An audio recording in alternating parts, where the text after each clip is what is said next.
When you talk about Harbaugh, though, Schefter came on our show yesterday. Obviously, Michigan man. We assume he's pretty plugged. To the Harbaugh situation. He said that they're both into each other. They're just trying to figure out, like, nutrition, how the building is built, where's the training room, and that goes to everything you were talking about Harbaugh being the guy at Michigan. He could control, hey, I want a new cold tub over here. I want a new hot tub over here. I want our training staff now here. I want everybody to have protein shakes as soon as they walk in every morning. Like, that is what college guys can do. The Chargers have never really been known as a spending ownership group. Even though they paid a bunch of people on their team, there's a salary cap, but you get it. But they've never been a team that's really been able or hasn't really showcased that.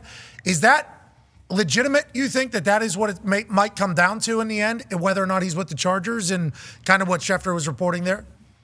I don't think there would be a meeting if the boundaries weren't set. I don't think they would have come in there without an understanding. I'm not saying a memo of agreement, but without an understanding of, like, this is what it's going to take. Are you in or are you out? Like, anytime you bring a free agent, especially the first couple days into your facility, you have a kind of an understanding of what the agent's looking for and what you're willing to pay. And that determines who gets the visit first, right? Who gets to get the player to come in their building, and then we can close the deal. I'm pretty sure the Chargers have answered Harbaugh to the level of satisfaction that he's willing to take it to another step. So I don't think financially they're not. Look, they got to buy credibility, right? They got to buy, because every game we talk about during the season, there's more fans from the opposing team than there are from the Chargers. That's got to stop. Chargers fans are not going to be happy to hear that. I want to let you know that. True. They're not going to be happy to hear that, but it's real. But it's true. I mean, look, I'm not trying to make anybody upset. It's just, you go there's more red jerseys when they play the Chiefs. There's more this black and silver when they play the Raiders. It's just what it is. They need credibility. The ownership needs credibility. They're sitting there. They've got a great young quarterback. They got to face Patrick Mahomes, Andy Reid. They have to face they have to face the good teams of the Sean Payton and whatever happens in Denver. So I think if they're moving in that direction, I don't think finances are going to be the issue. Hey, Chargers fans are awesome. We've gotten a chance to learn a lot about them over the years because we were live whenever they were in the MLS stadium. And we were saying some stuff potentially about the MLS stadium, and then we heard from them, and then we've continued to follow their journey. They're a passionate group. Oh, yeah. And their team has multiple times tried to make them not be, and they've kind of stuck with them, which is a beautiful thing in it all.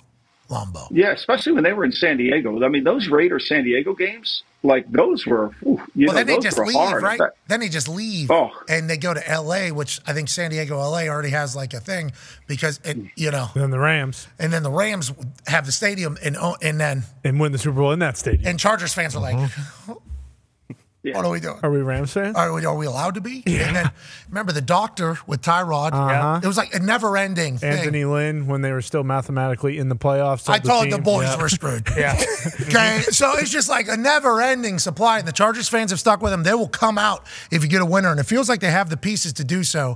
For whatever reason, they haven't been able to. Maybe it is Harbaugh going out there and just changing the entire culture. All Harbaugh does whenever he coaches a team, it makes them tougher and harder. It's like that is exactly what the Chargers would need at this exact point, and Herbert's the perfect guy for it because he will.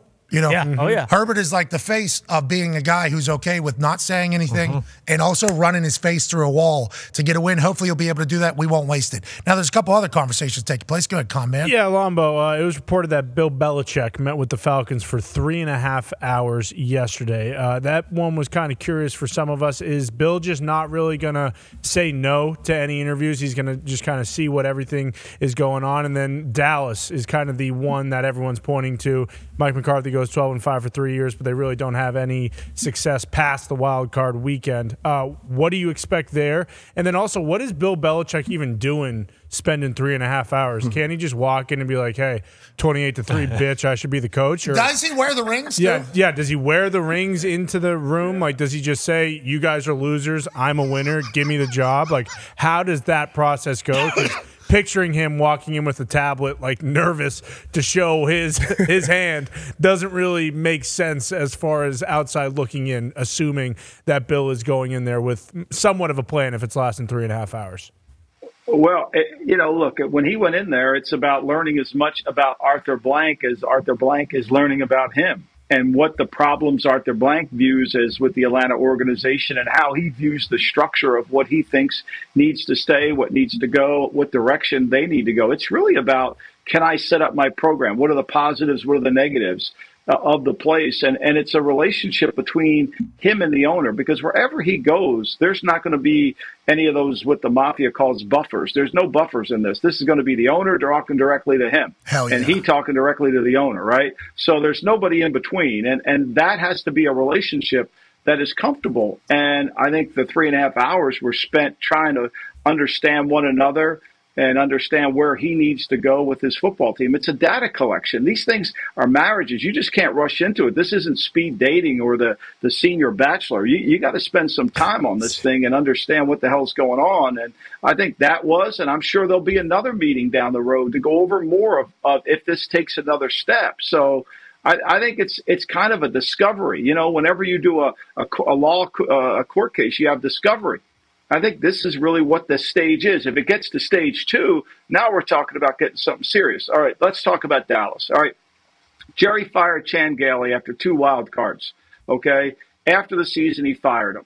And then, then that went from Chan Gailey to Dave Campo. Campo was 5-11 for 3 years in a row. He fired him. That was it. Hires Parcells. Parcells goes 10-6, 6-10, and has 2 9-7 season. He leaves, right? Brings Wade Phillips in, fires Wade Phillips midway through, I think, his 3rd season, hires Jason Garrett. Then Garrett has those 9.5 years of good year, bad year, good year, bad year, and then fires him after the divisional round.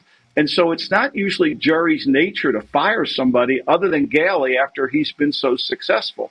But, when you get to the point in your life where you decide maybe I need to make a change, I think if you're Jerry, you're sitting there saying my quarterback has played the best he's ever played.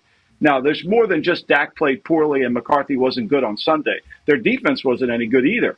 They couldn't stop a very explosive Green Bay attack. And I almost got the sense that I don't think, when LaFleur said, I want the ball, he basically told the Cowboys, you guys are nothing but a bunch of front runners. I get ahead of you, I'll beat you. I mean, that's the way I looked at it. Like, I'm going to take the lead and make you play from behind. And 12 and it's going to be the same thing in San Francisco, because they know going in the 4th quarter, they know the Kyle Shanahan stat. They know the 49ers stat. They're going to want to play from in front. And I think as the Cowboys are front runners, I think they got to ask themselves that question and then have that conversation. This is a unique time in NFL history. There's never been this many great coaches who have been successful out there in the market. Especially if Mike Tomlin's potentially available. We are not – could you imagine Tomlin's name now getting added to this? Well, but he has a year on a contract, so now he falls into the Sean Payton category. So he would have to – unless he don't want to deal with the time it takes.